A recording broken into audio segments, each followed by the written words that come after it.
अंता में भाया वर्सेस नरेश मीणा रुकने का नाम नहीं ले रहा है।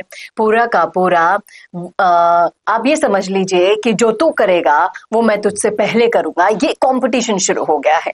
ऐसा क्यों हम कह रहे हैं आपको पता चल जाएगा इस वीडियो में, इसलिए बने रहेगा आखिर तक हमारे साथ।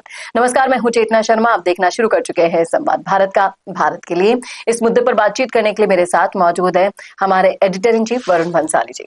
तो वरुण सर, जिस तरीके से अभी आप देख रहे हैं कि अंता के जो भी चुनाव हुए उसके बाद से लगातार किसानों का रोष व्याप्त हो रहा है, खाद नहीं मिल रही है उनको, और इसको लेकर एक बड़ा मुद्दा बनता जा रहा था। इसी बीच हाल ही में प्रमोद जैन भाया ने बोला कि 7 दिन का मैं टाइम देता हूं, अगर नहीं आता है खाद तो मैं धरना दूंगा।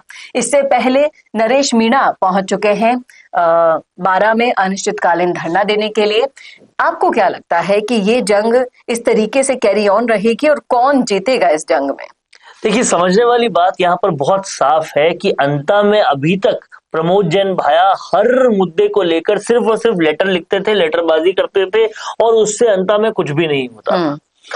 कंपटीशन होने से भला जनता का ही हो रहा है और कहीं ना कहीं भाया को भी काम करने के लिए और ज्यादा अकाउंटेबल होना पड़ रहा है। खाद एक बड़ा मुद्दा है अंता का, वहां पर खाद नहीं पहुंच रही किसानों के पास, और खाद के अलावा बिजली पानी भी बहुत बड़े मुद्दे हैं। नरेश मीणा उनको लेकर कलेक्ट्री पर बैठ गए, प्रमोद जैन भाया से पहले बैठ गए, अनिश्चितकालीन धरने पर बैठ गए। फायदा ये हुआ कि कागजों में तो खाद का आवंटन हो गया है, लेकिन अभी तक धरातल पर नहीं आया है और धरातल पर भी जल्द ही आने की उम्मीद है। और कहीं ना कहीं इससे जो सोए हुए राजनेता हैं वो भी सक्रिय होंगे।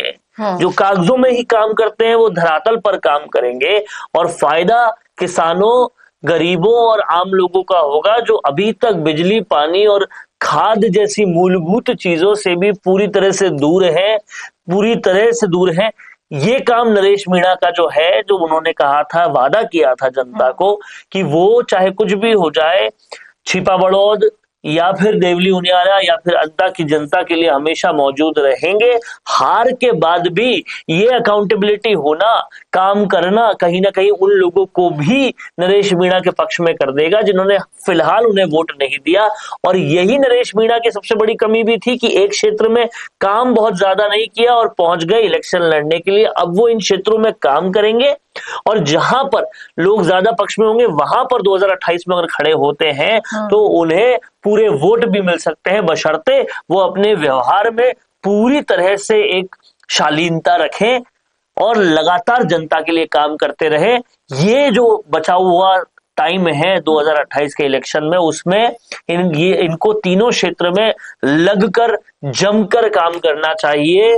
मुझे लगता है कि अगर काम करेंगे, व्यवहार ठीक रखेंगे तो सामने से पार्टियां टिकट देने के लिए इनके पास पहुंच जाएगी। जी, लेकिन आपको नहीं लगता कि इस गुटबाजी के चक्कर में फायदा जनता का हो रहा है? क्योंकि अब काम करने की होड़ लग गई। ये गुटबाजी नहीं, ये तो कंपटीशन है। गुटबाजी तब होती जब एक ही दल में होता कुछ, ये कंपटीशन है और कंपटीशन में हमेशा फायदा जनता का ही होता है। फिर वो कंपटीशन चाहे राजनीति में हो, चाहे व्यवसाय में हो, वो जनता का ही फायदा करवाता है। लेकिन जिसके पास पावर रहती है वही काम करके दिखा सकता है। यूं हड़ताल करना या फिर, देखिए, मैं आपको सिंपल सी बात बताता हूँ कि भारत जो देश है वो आंदोलनों का देश है। हमें आजादी भी आंदोलन से ही मिली थी। नॉन कोऑपरेटिव मूवमेंट जब था तब किसी की सरकार नहीं थी, अंग्रेज थे, लेकिन जनता ने जब आंदोलन किया तब कुछ हुआ। अन्ना हजारे के आंदोलन ने सरकार पलट के रख दी। सब कुछ आंदोलन ही कराता है और अगर आंदोलन शांतिप्रिय ढंग से अच्छे से किया जाए तो बहुत ताकत होती है, क्योंकि जनतंत्र का मालिक तो जनता है। और जनता जब आंदोलन करेगी तो काम निश्चित तौर पे होगा और होकर रहेगा। ये बात नरेश मीणा ने एक बार फिर साबित करी है। झालावाड़ के लिए जब वो आंदोलन पे बैठे तो परिवार को पैसे मिले, सरकार ने दिए किसी और ने, लेकिन पैसे मिले, 15 दिन का अनशन काम आया।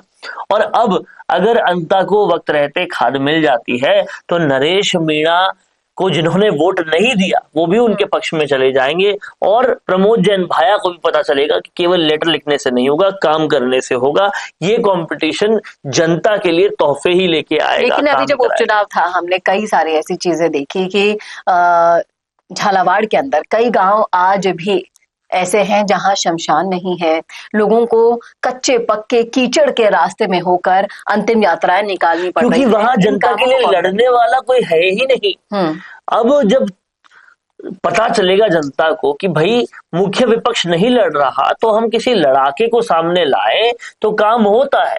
जिस तरीके से नरेश मीणा यहाँ पर काम कर रहे हैं, और हाड़ौती में अगर नरेश मीणा की वजह से लोगों के काम होते गए तो सिर्फ अंता ही क्यों, पूरा झालावाड़ और दूसरी जगह भी हाड़ौती में उनकी डिमांड करेगी। और अगर वो डिमांड को फुलफिल करते रहे तो कहीं ना कहीं उस ताकत में आ जाएंगे कि वो अपने कई कार्यकर्ताओं को जितवा पाएंगे। तो राजेंद्र गुढ़ा ने जो कहा था कि नरेश मीणा टिकट बांटेंगे, वो सीन भी बन जाएगा, बशर्ते वो 2-2.5 साल काम कैसा करते हैं, व्यवहार कैसा रखते हैं, और जिस तरीके से पीएम को उन्होंने बोला और अभी तक भी वो व्यवहार में वो बात भाषा में वो शालीनता नहीं ला पाए, वैसा अगर करेंगे तो कुछ नहीं होगा जी।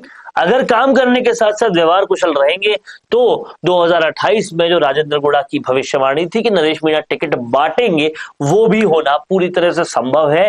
क्योंकि लोकतंत्र में, राजनीति में संभावनाएं अपार है, पर आपको अपना जो रवैया है जनता के प्रति वो कभी बिगाड़ना नहीं है।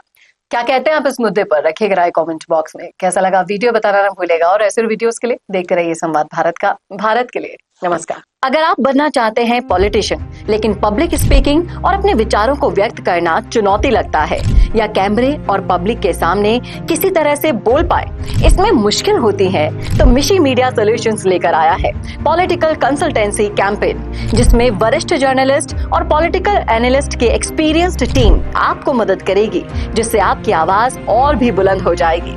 इसमें हम आपके गोल को पूरी तरह से टारगेट करेंगे कि किस तरह से आपको पार्टी पहचाने, आपको उस क्षेत्र के लिए चुने, कैसे सर्वेज में आपका नाम आए, कैसे लोगों के बीच में आपका माहौल बने। न सिर्फ कंसल्टेंसी हम आपको देंगे, बल्कि आपको सारे रास्ते दिखाएंगे और बताएंगे भी, जिससे आप भारत की राजनीति में अच्छे पॉलिटिशियन बनके समाज का सुधार कर सके।